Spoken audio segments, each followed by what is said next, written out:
Hey, what's up, what's up, what's up, what's up, what's up? A gracious good morning to you good people. It's your girl KB. You know what I do and you know why I do it. It's Monday morning, it's 3:26 in the AM, and it's July 7th. Okay. Yeah, there you have it. It's July 7th and it's Monday. And I am back from vacation. Let me just put that out there. So I'm a little distracted. It's going to be a little difficult today to get plugged back in because my mind is still, trying to finish some things that I didn't get a chance to get to. Anywho, let me just get into what I want to talk about. First and foremost, there's a couple of things, and I'm going to ask that I want to say, allow me this one statement. And it's just, damn, y'all. Seriously. Damn, y'all. Now you take it like damning somebody or condemning somebody or,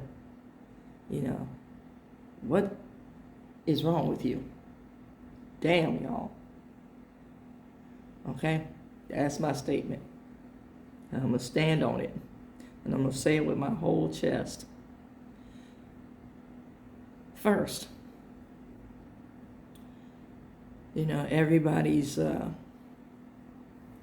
the Elon Musk bandwagon right now. He's starting a new political party. Are you really that stupid? And I need to ask this question. Are you really that stupid? Damn, y'all. It's like, why are you riding with somebody who maybe a month ago was content on tearing up the government? And he's still content and intent on tearing up the government or democracy as we know it, stripping you of your personal rights while steadfastly holding on to his and what he thinks is his right, which is really entitlement because he has money. Okay? Damn, y'all. Seriously. What you're seeing is, pardon this phrase, a pissing contest between two petty, small-minded men who are playing with people's lives. What we're seeing are two racists who are one out and out racist with people of color. But the folks who they're using to manipulate, they're not including you in their group. So you consistently vote against your best interests, trying to be in proximity or in alignment or adjacent to these two idiots who are playing with people's lives like we're, army men. That part. And see, since most people were too apathetic and, dare I say, too dumb to read. Yes, I said it. I told you I'm going to say it with my whole chest. Too dumb to read. Anything that had the name Obama attached to it, you got with the earworm, oh, Obama bad. That's what you were hearing. And you undid your own health insurance. No, I got affordable care. Here's something to bite on to. Pretty soon you won't have anything. But hey, yes, you absolutely did vote for this. But you thought it was going to happen to somebody else. And quit lying to yourself. Because you're not lying to the majority of folks who know what you did. Okay, next thing on this agenda, this rant, if you will. There was a sister, and by a sister I mean a black woman, and I'm going to say shame on you. Shame on you. who commented on, was it Camp Mystic? The little sleepover camp that's in Texas. Now, I understand what you meant to say, but your timing was jacked up. You could have said that well before you made mention of it the other day. What did the kids do? They lost their lives. And you're talking about the racist individuals who supported and upheld this camp. What did the kids do? And then you've thought about what you said, and you tried to clean up the statement. But you initially tried to make the correlation between racism and the destruction of this camp. Shame on you.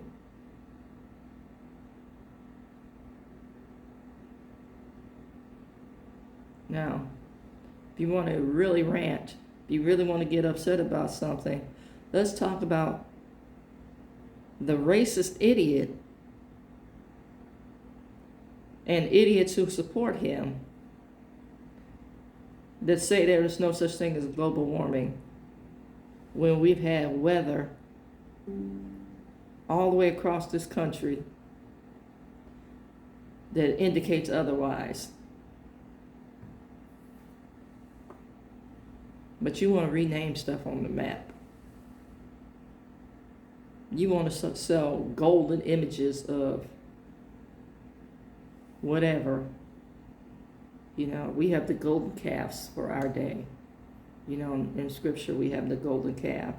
For all you good fundamentalist folks, you know, this man is selling Bibles with his name on it. Gold sneakers because black people love sneakers. Yeah. You know, bragged about his 34 felonies. Because, you know, black people love him because we identify with the criminal element. Look it up, he said it. That part. Now my next little tidbit, the Diddy trial.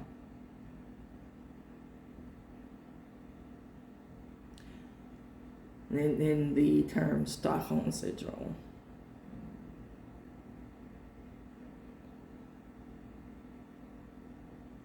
Money, power, respect, I think. The lyrics of one hip hop song. And then the whole culture, you know, the disrespect, the misogyny was on trial. But we just relegated it to one individual. You know, we talk about, you know, queen, king, brother, sister. But there's a disconnect in how we live that thing, or those statements out. And nobody questioned that.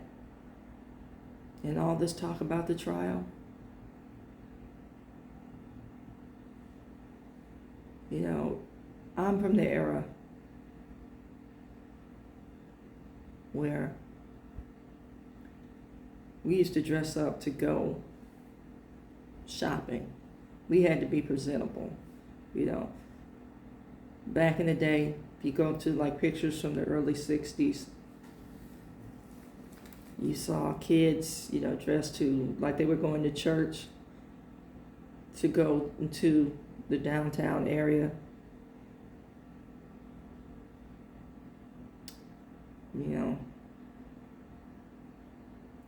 we've had some major shifts in our culture, and we've normalized it to the point where a lot of it even You know, a lot of it is not even considered anymore.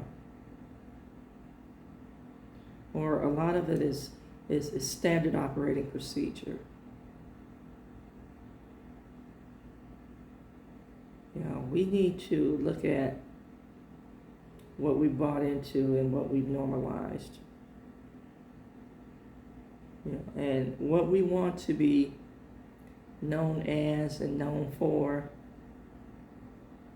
but what we're really representing.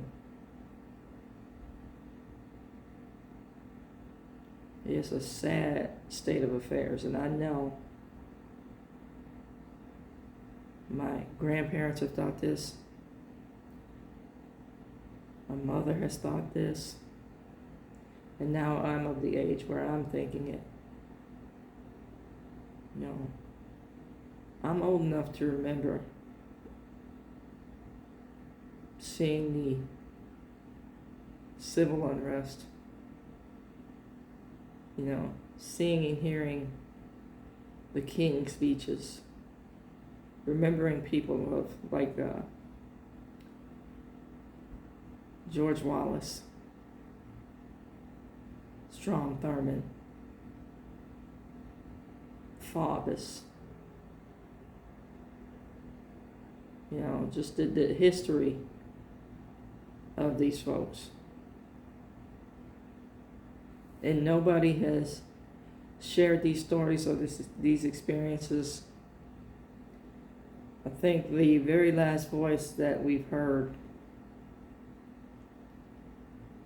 to share these experiences in a way that it attracted young folks into resistance was John Lewis, because he was a young man at the time of the civil rights movement.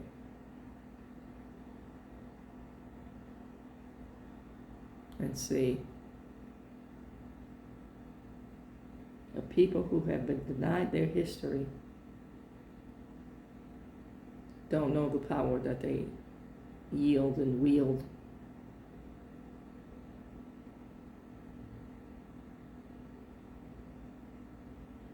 It's time to wake up to some things, y'all, and make some changes.